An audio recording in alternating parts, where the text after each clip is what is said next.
आज टीवी पर जब जंगपुरा का निर्णय आया और सामने दिखाई दिया कि मनीष हार गया, मेरी पत्नी जो है उसकी आंख में आंसू आ गए, वो रोने लगी, क्योंकि उसी से उसने ये कहा था कि अभी तो है ताकत। सबसे पहले तो भारतीय जनता पार्टी के लोगों को जीत मिली है, उन्हें बधाई, और आशा करता हूं कि जो जनादेश दिल्ली की जनता ने उन्हें दिया है उसकी वो प्रतिपूर्ति करेंगे और वे सब आम आदमी पार्टी के लाखों करोड़ों कार्यकर्ता जो अन्ना आंदोलन से आए,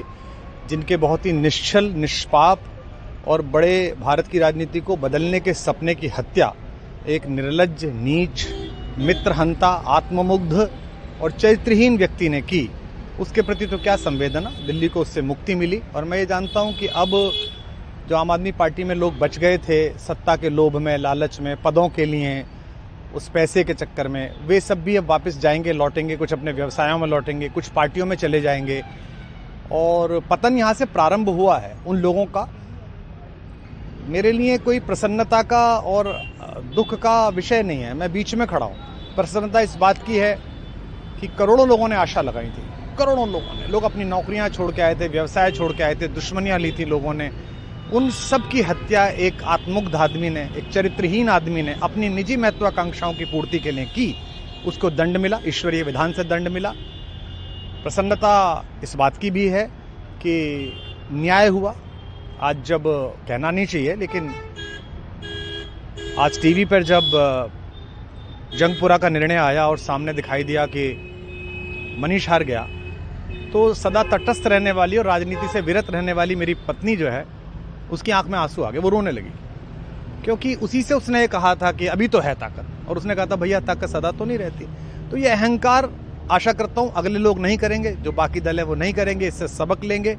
और दिल्ली के नागरिकों को मैं अच्छे शासन के लिए बधाई देता हूँ। अब भारतीय जनता पार्टी अपने नेतृत्व में सरकार बनाकर दिल्ली के जो दुख थे पिछले 10 वर्ष के उन्हें दूर करे। और आम आदमी पार्टी के समस्त कार्यकर्ताओं को कहता हूँ कि आपने जिस किसी भी लोभ लालच में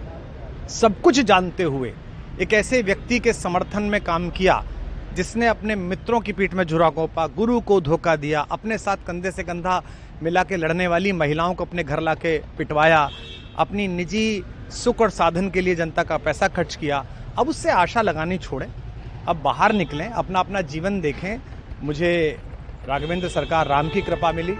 जिनका ये घर है, जिनकी कृपा से मैं यहाँ खड़ा हूँ। मुझ पर कृष्ण कृपा हुई कि मैं इस निर्लज्ज सर्कस से बाहर आ सका। मैं उन सब से भी अच्छे भविष्य की कामना करता हूँ कि वो कोई गंदगी ना फैलाएं कहीं भी, वो लौट जाएं अपने शिविरों में। जिस तरह